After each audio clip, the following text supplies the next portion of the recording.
Okay sir. हाँ हाँ हाँ हाँ, समझ गया। Okay sir, now pause okay okay. Recording कर हाँ सकते हाँ हैं। हाँ हाँ। पॉज कर दीजिए अभी। अब मैं फिर देखो, if you don't understood anything ना, ओके, फटाक से मुझे ये करो, रिप्लाई करो। ओके, हाँ now we are starting with the some basic laws of chemistry. Okay, कुछ बेसिक लॉज है केमिस्ट्री के।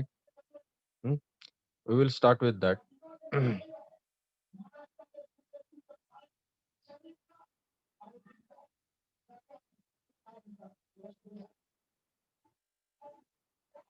See, look at here. Now, laws of chemical combination. First of all, just try to understand what is a chemical combination. Okay.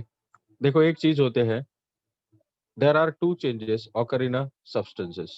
एक होता है physical change and second is a chemical change. Now, what is a physical change? Physical change is a temporary change. Physical change क्या होता है? Temporary change. Such as a boiling of water. Okay. When you boil the water, what happen? It is converted into vapor phase. बराबर. But when you cool down the vapors, again it is converted into liquid water. Hmm? दूसरा है आपका, if you have this freezing of liquid water into the freezer, it is converted into solid ice. Okay, when you take out the solid ice, again it will be melted into the liquid water. So here, this is a temporary change. Okay, it's not a permanent change. Means what? Here you have no changes in the chemical composition of a substance. Okay, just it will be changes into the some physical format. Okay, जैसे solid का liquid हो गया, liquid का gas हो गया. Okay, again it will convert it from gas to liquid, liquid to solid. Means in this cases, okay, the changes will be temporary changes. Those changes are known as physical changes. Okay, और दूसरा है हमारा chemical change. What happen in the chemical change? In chemical change, the substance undergo chemical reaction. Okay, and chemical changes are always permanent changes. For example, when we heat the carbon, okay, when we heat the carbon in presence of oxygen, what we get is the carbon dioxide. Okay, once your carbon burn in air, okay, it combines with oxygen to give carbon dioxide. Okay, बराबर. Now this is a permanent change. We are not able to reverse the change. हम लोग carbon dioxide से फिर से carbon और oxygen produce नहीं कर सकते. Okay, so this is a permanent change and it's a chemical change. Okay, so related to this chemical changes, okay, we have five basic laws. हमारे पास पांच basic laws है. And which are those laws? We'll see one by one. Okay, laws of chemical combination. The elements combine with each other to form compounds. Okay, this process is governed by five basic laws discovered from the knowledge of molecular formulae. Okay, now the first law is nothing but the law of conservation of mass. Law of conservation of mass. Okay, now what is mean by this conservation of mass? Means mass is preserved. Okay, और mass doesn't changes. इसका basic meaning क्या होता है? Law, according to this law, okay, mass remains the same. Okay, it doesn't changes. That's a conservation of mass. Okay, now Antonio Lavoisier, okay, 1743 to 1794, French scientist, often referred to as a father of modern chemistry. He carefully performed many combustion experiments, okay, namely burning of phosphorus and mercury, both in presence of air. Okay, both resulted in an increase in weight. Okay, after several experiments, he found that weight gained by phosphorus was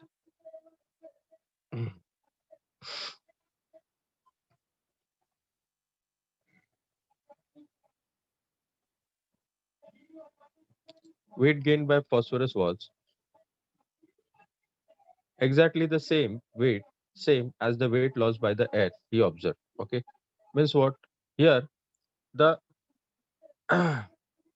in this cases, the mass of reactant is equal to mass of product form. Okay, means what? Whatever reactant taking part in the reaction, okay, their masses is equal to the masses of product which is formed in the chemical reaction. Okay, मतलब यहाँ पे mass ना increase होता है ना decrease होता है. Okay, so we can say mass is neither created nor destroyed in chemical combination. Okay, reactant आपने सपोज आपने एक रिएक्शन लिया. ओके, रिएक्शन में रिएक्टेंट का जितना मास है उतना ही मास किसका आएगा? प्रोडक्ट का. Okay, so according to this law, masses, total mass of reactant is equal to total mass of product. Okay. When hydrogen gas burn and combines with oxygen to yield water, the mass of water formed is equal to the mass of hydrogen and oxygen consumed. Okay. Thus, the law of conservation of mass states that mass can neither be created nor destroyed. Okay. Hmm? So, look at here. We have the example of this.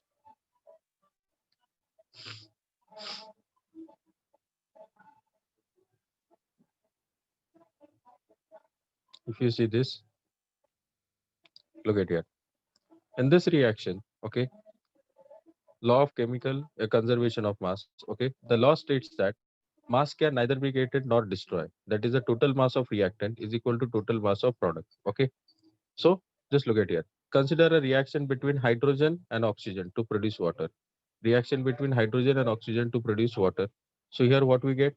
Hydrogen combined with oxygen to give water. Here hydrogen and oxygen are my reactants. Hydrogen and oxygen are my reactants and water is my product. Water क्या है हमारा product है. Okay. So in our reaction, sum of masses of hydrogen and oxygen, that is sum of masses of reactant, sum of masses of hydrogen and oxygen, that is sum of masses of reactant, is equal to the mass of product, water. Okay. Means suppose आपने 4 gram hydrogen लिया है, 4 gram oxygen लिया है, okay, तो आपको product में कितना मिलेगा? 8 gram. Okay. If you are taking 4 gram hydrogen, 4 gram oxygen, then product में आपको कितना मिलेगा? 8 ग्राम मिलेगा. Okay. So this is the law of conservation of mass. Okay. Means mass is neither generated not destroy in a chemical combination. Okay. हाँ, hello Mayur, समझ में आ रहा है मयूर? हाँ सर, थोड़ा हाँ, क्या क्या समझा बताओ मुझको. ये ये शरीर मास क्रिएट होता है, कभी डिस्ट्रॉय नहीं होता है. हाँ. और मास क्रिएट भी ये- नहीं होता और मास डिस्ट्रॉय भी नहीं होता. मतलब आप और रिएक्टेंट में जितने मासेस लोगे उतना ही प्रोडक्ट में मास लोगे. ओके, बराबर. समझ में आ रहा है? कंफ्यूजन हो रहा है? हाँ, थोड़ा थोड़ा समझ में आ रहा है. हेलो. हाँ हाँ. Hello. Okay. So this is law. हाँ बोलो ना. और 8 का 4 ग्राम ऑक्सीजन और 4 ग्राम क्या? हाइड्रोजन. हाँ, हाइड्रोजन, तो उसको मिला के 8 ग्राम होगा. हाँ, मतलब समझा अभी? रिएक्टेंट का जितना मास होता है उतना ही मास किसका होता है? प्रोडक्ट का भी होता है. समझ में आया? हाँ हेलो. हाँ. हाँ हाँ, समझा. ओके ओके, ये ऐसा ऐसा है. अभी सर हमारा हाँ बोलो. सर, वो जो पहला सिखाया था ना स्टार्टिंग में, वो बर्निंग का, बाद में फिर से ये लिक्विड में आ जाता है, वो थोड़ा समझा नहीं. अच्छा, बताता हूँ. आपने सपोज कार्बन लिया. आपने क्या लिया? कार्बन. कार्बन को हम लोगों ने बर्न किया. कार्बन को ऑक्सीजन के साथ बर्न किया, तो हमको क्या मिलता है? Carbon dioxide. ये एक केमिकल चेंज है. अभी मुझे एक बात बताओ, यहाँ पे कार्बन और ऑक्सीजन का मास किसके जितना होना चाहिए? ये है मेरा कार्बन, ओके, ये है मेरा ऑक्सीजन. दोनों को कंबाइन किया तो हमको प्रोडक्ट में क्या मिला? Carbon dioxide. ओके. अच्छा, अभी एक बात बताओ मुझे, यहाँ पे रिएक्टेंट क्या क्या है आपके पास? हेलो मयूर. कार्बन और ऑक्सीजन. हाँ, और प्रोडक्ट क्या है? प्रोडक्ट क्या है? प्रोडक्ट CO2 को क्या बोलते हैं हम लोग? Carbon dioxide. Carbon dioxide. Okay. अच्छा, अभी मुझे एक बात बताओ, यहाँ पे रिएक्टेंट का मास और प्रोडक्ट का मास इक्वल होगा या अलग अलग होगा? अलग अलग. हम्म अलग अलग. मतलब कैसे? बताओ मुझको. कार्बन अलग है, ऑक्सीजन अलग है. नहीं, कार्बन और ऑक्सीजन दोनों का मास का एडिशन, दोनों के मास को ऐड किया तो वो मास किसके जितना होना चाहिए? Carbon dioxide. यस, बराबर. मतलब क्या हुआ यहाँ पे? रिएक्टेंट का जितना मास है उतना ही मास किसका है? प्रोडक्ट का है.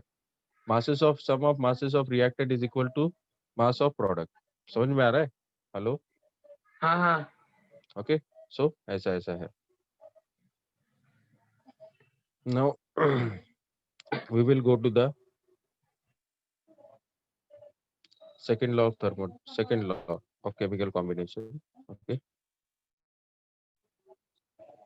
Now this is known as a law of definite proportion. Law of definite proportion का मतलब क्या हुआ?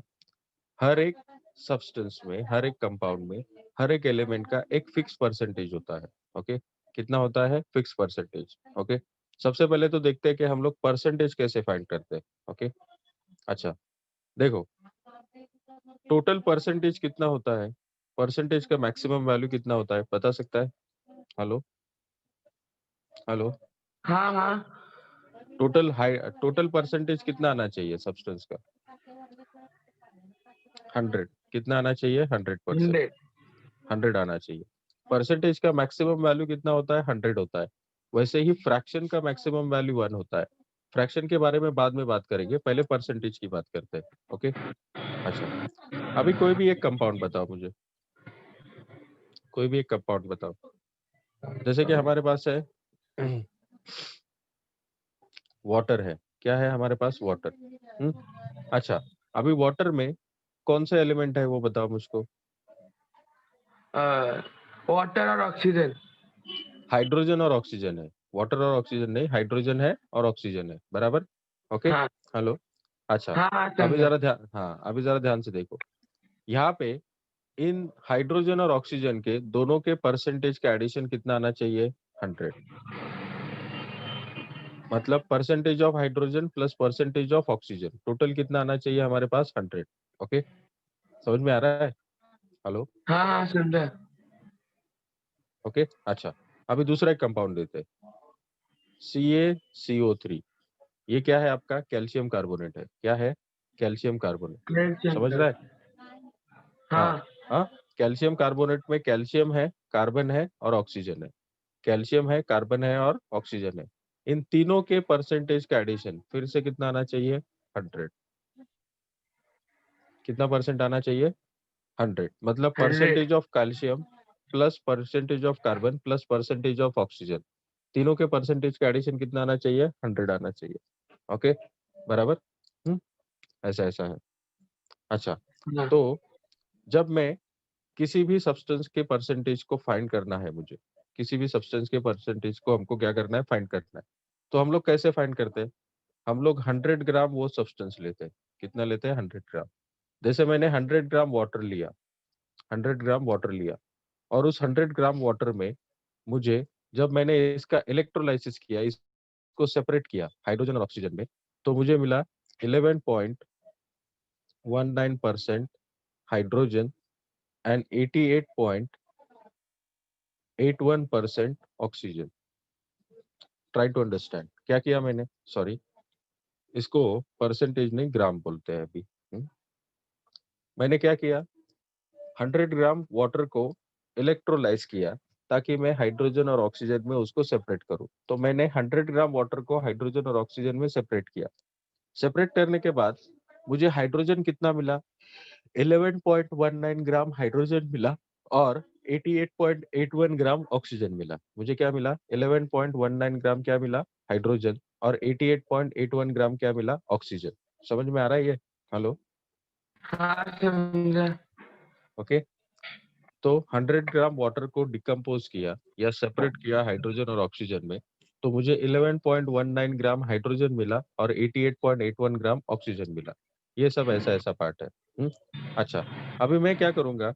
मैं इन ग्राम्स को परसेंटेज में कन्वर्ट करूंगा। कैसे? 100% वाटर है तो उसमें हाइड्रोजन के परसेंट कितने हैं? 11.19 और ऑक्सीजन के परसेंटेज कितने हैं? 88.81। समझ में आया? मैंने कुछ नहीं किया, मैंने ग्राम्स को किस में डायरेक्टली कन्वर्ट कर दिया? परसेंटेजेस में। समझ रहा है? हम्म, हेलो, हाँ हाँ समझा। ओके, हाँ। तो ऐसा है। अभी जरा ध्यान से देखो, हमारा जो लॉ है, लॉ ऑफ डेफिनेट प्रोपोर्शन, वो क्या बताता है? The law of definite proportion says that, okay, the compound contain percentage of same percentage of elements, okay, irrespective of their source. मतलब क्या? आपको वाटर कहाँ कहाँ से मिलता है? कहाँ कहाँ मिलता है वाटर, आप बताओ मुझे। हेलो मयूर, वाटर कहाँ कहाँ मिलता हाँ है हाँ बताओ। Sir water. कहाँ कहाँ से मिलता है? वाटर हाँ, बोलो। सब समुद्र से मिलता है। समुंदर से, और कहाँ कहाँ से? और वाटर आपका रिवर में है, हेलो, हाँ हाँ हाँ, रिवर में, फिर आपका लेक में वाटर है, लेक में है वाटर, हेलो, लेग में वाटर मयूर, नहीं, हाँ हाँ लेक में वाटर है, हाँ, समुद्र में हाँ वाटर है, बराबर, रेन से वाटर मिलता है, बराबर, हाँ हाँ, फिर हम लोग वाटर को लेबोरेटरी में भी बना सकते हैं, लेबोरेटरी में भी हम लोग वाटर को बना सकते हैं, ओके। तो ये सभी वाटर के सैंपल्स को आप देखोगे तो सभी सैंपल्स ऑफ वाटर में आपको हाइड्रोजन कितना मिलेगा, 11.19% और ऑक्सीजन कितना मिलेगा, 88.81%। समझ में आया, हाँ हेलो। आपका रिवर हाँ वाटर हाँ हो, समझ। आपका रेन वाटर हो, आपका सी वाटर हो, ओके, आपका आर्टिफिशियली प्रिपेयर लैब में प्रिपेयर किया वाटर हो, सभी वाटर के सैंपल्स में परसेंटेज ऑफ हाइड्रोजन कितना होगा, percentage of hydrogen will be 11.19% और ऑक्सीजन कितना होगा, 88.81%। समझ में आया? हाँ मतलब क्या, वाटर के सारे सैंपल में इसका परसेंटेज कंपोजिशन हमेशा इक्वल होता है, इसका परसेंटेज कंपोजिशन हमेशा कैसा होता है, इक्वल होता इक्वल है। होते हैं। दिस इज द पार्ट, हाँ, समझ में आया, ओके। हाँ आप वाटर कहीं से भी ले लो, आप वाटर कहीं से भी ले लो, सभी वाटर के सैंपल्स के परसेंटेज में परसेंटेज ऑफ हाइड्रोजन और परसेंटेज ऑफ ऑक्सीजन सेम होता है, ओके। हाँ, अभी ये खाली वाटर के लिए एप्लीकेबल नहीं है, सभी के लिए एप्लीकेबल है। सभी के लिए एप्लीकेबल का मतलब क्या, आप देखो सोडियम क्लोराइड ले लो, NaCl, NaCl है, ओके। NaCl में क्या है, सोडियम है और क्लोरीन है। तो सारे सैंपल्स ऑफ सोडियम क्लोराइड में सोडियम का परसेंटेज सेम होगा, सारे सैंपल्स ऑफ सोडियम क्लोराइड में क्लोरीन का परसेंटेज भी कैसा होगा, सेम होगा। सभी के सभी में सोडियम और क्लोरीन का परसेंटेज सेम होगा सभी सोडियम क्लोराइड सैंपल्स में। समझ में आ रहा है, हेलो, हाँ ओके। सो ये है हमारा law of definite composition, okay. अभी देखो मैं क्या कर रहा हूँ यहाँ पे,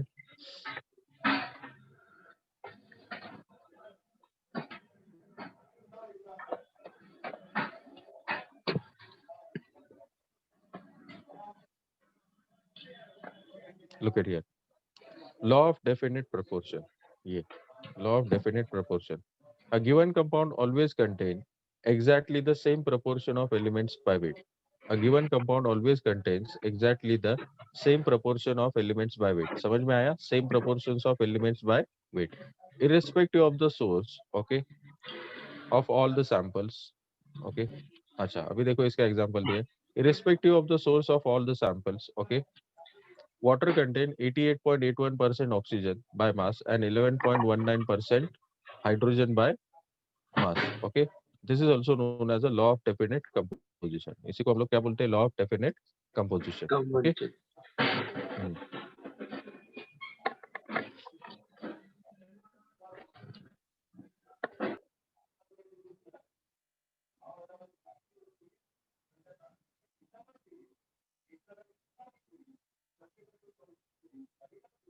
See, law of definite proportion, okay, that is the French chemist Joseph Proust performed experiments, okay, on two samples of cupric carbonate। अभी इन्होंने किसको एनालाइज किया, cupric carbonate, okay।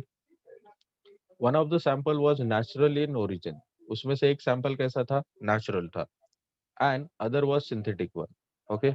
So this scientist analyzed two samples of cupric carbonate, okay। एक naturally occurring cupric carbonate था और दूसरा कैसा था, artificially prepared, okay। अच्छा, अभी जरा ध्यान से देखो, he found that composition of element present in it was same for both the samples as shown below, okay। जैसे cupric carbonate है, cupric carbonate में when they analyze the sample, okay, natural sample में उनको क्या क्या मिला, 51.35% copper, 9.74% oxygen, 38.91% carbon, okay। This is the composition of naturally occurring cupric carbonate sample। So naturally occurring cupric carbonate sample में copper कितना है, percentage of copper is 51.35, percentage of oxygen कितना है 9.74% and percentage of carbon कितना है 38.91, बराबर, हाँ। And when they analyze the synthetic sample which is a prepare in the laboratory, तो उसमें परसेंटेज ऑफ कॉपर कितना है 51.35, परसेंटेज ऑफ ऑक्सीजन कितना है 9.74 एंड परसेंटेज ऑफ कार्बन कितना है 38.91%.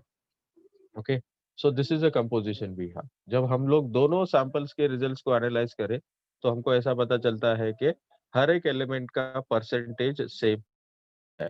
ओके, नेचुरल सैंपल में भी और सिंथेटिक सैंपल में भी. ओके, तो ये क्या इंडिकेट कर रहा है, आपका सब्सटेंस, आपका कंपाउंड किसी भी ओरिजिन से आए, आप उसको नेचुरली सैंपल ले लो या आप उसका आर्टिफिशियली सैंपल लैब में बनाओ, सभी सैंपल्स में परसेंटेज ऑफ एलिमेंट्स हमेशा क्या होते हैं, सेम होते हैं. Okay, this led Joseph Proust to state the law of definite proportion as follows: a given compound always contain exactly the same proportion of elements by weight. A given compound always contain exactly the same proportion of elements by weight. Okay, irrespective of the source, a given compound always contains same elements in the same proportion. Okay, the validity of this law has been confirmed by various experiments. This law is sometimes referred to as a law of definite composition. इसी को हम लोग क्या बोलते हैं, law of definite composition. Okay, so this is what we have. अच्छा, समझ में आ रहा है मयूर? हाँ सर समझा. हाँ, तो आप कहीं से भी सैंपल ले लो, उसमें परसेंटेज ऑफ एलिमेंट्स कैसे आते हैं, सेम सेम आते हैं. आते. ओके ओके, तो ये है. मतलब वाटर कहीं पे भी जाओ, वाटर एक जैसा ही होता है. वाटर एक जैसा क्यों होता है, क्योंकि उसमें जो कंस्टिट्यूएंट एलिमेंट्स है उसके परसेंटेज कैसे है, सेम है. ओके, ऐसा नहीं होगा कि एक जगह वाटर का सैंपल लिया तो वहां पे हाइड्रोजन का परसेंटेज अलग, दूसरी जगह हाइड्रोजन का परसेंटेज अलग. अगर हाइड्रोजन का परसेंटेज दोनों सैंपल में चेंज हो गया या ऑक्सीजन का परसेंटेज भी चेंज हो गया तो वो वाटर नहीं होगा, वो कुछ अलग बन जाएगा. ओके, सो इसलिए ध्यान रखना कि हर एक एलिमेंट, हर एक कंपाउंड में हर एक एलिमेंट के परसेंटेज कैसे होते हैं, फिक्स होते हैं. आप उस एलिमेंट के, उस कंपाउंड का सैंपल कहीं से भी ले लो. Okay, so this is the law of definite composition. Okay, और law of definite proportion. Okay, so this is what we have. अच्छा, अभी नेक्स्ट लॉ है, आई थिंक वो कंप्लीट नहीं हो पाएगा, अभी मैथ्स का लेक्चर है.